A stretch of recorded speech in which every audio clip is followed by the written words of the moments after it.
ഓം നമോ നാരായണായ. ഹരിപ്രിയ അസ്ട്രോവിഷൻ ചാനലിലേക്ക് എല്ലാവർക്കും സ്വാഗതം. ആദ്യമായിട്ടാണ് നമ്മുടെ വീഡിയോ കാണുന്നതെങ്കിൽ സബ്സ്ക്രൈബ് ചെയ്യുവാനും ഷെയർ ചെയ്യുവാനും മറക്കരുത്. കൂടാതെ ജാതക സംബന്ധമായിട്ട് എന്തെങ്കിലും സംശയം തോന്നുന്ന പക്ഷം എൻ്റെ ഈ വാട്സപ്പ് നമ്പറിൽ ബന്ധപ്പെട്ടോളൂ.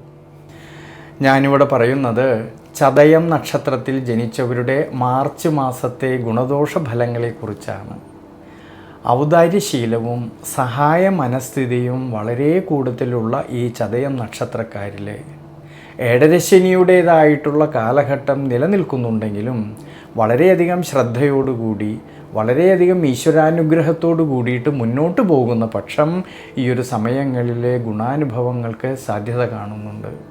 പൊതുവെ ഏഴരശനിയുടെ കാലഘട്ടത്തിൽ ഈ ശനീശ്വരൻ്റെ ദൃഷ്ടിയാണെങ്കിൽ അഷ്ടമഭാവത്തേക്ക് വരുന്നതുകൊണ്ടും ജന്മരാശിയിലാണെങ്കിൽ രാഹുവിൻ്റെ സാന്നിധ്യം നിലനിൽക്കുന്നതുകൊണ്ട് ആരോഗ്യപരിപാലനത്തിൽ, ജീവിതാനുഷ്ഠാനങ്ങളിൽ, യാത്രകളിൽ, ഡ്രൈവിങ്ങിലെല്ലാം ഈ ഒരു സമയങ്ങളിൽ ശ്രദ്ധിക്കണം.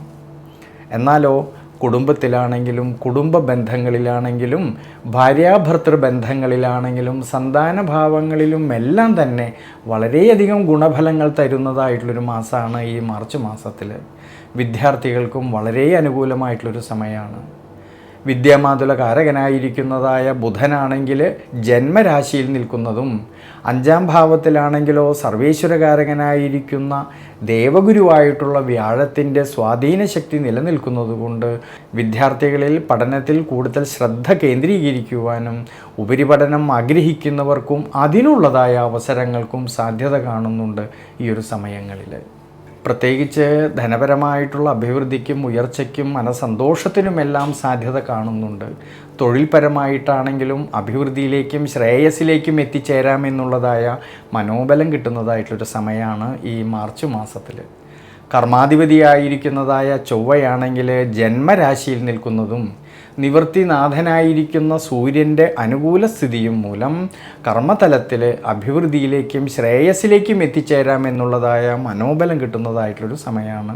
അധ്വാനിച്ചതിൻ്റേതായിട്ടുള്ള നേട്ടങ്ങൾ കിട്ടുകയും അതുമൂലം സാമ്പത്തികപരമായിട്ടുള്ള ശ്രേയസ്സും അഭിവൃദ്ധിക്കും സാധ്യത കാണുന്നുണ്ട് ഈ ഒരു സമയങ്ങളിൽ.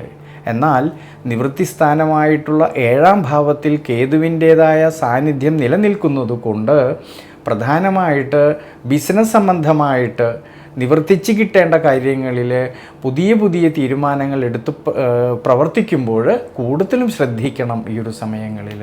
അതുകൊണ്ട് ചതയം നക്ഷത്രക്കാർ ഈ ഒരു സമയത്തെ മനസ്സിലാക്കിക്കൊണ്ട് ശനീശ്വര പ്രീതികരമായിട്ടുള്ള വഴിപാടുകൾ ചെയ്തു പ്രാർത്ഥിക്കുന്നത് വളരെ ഗുണം ചെയ്യും.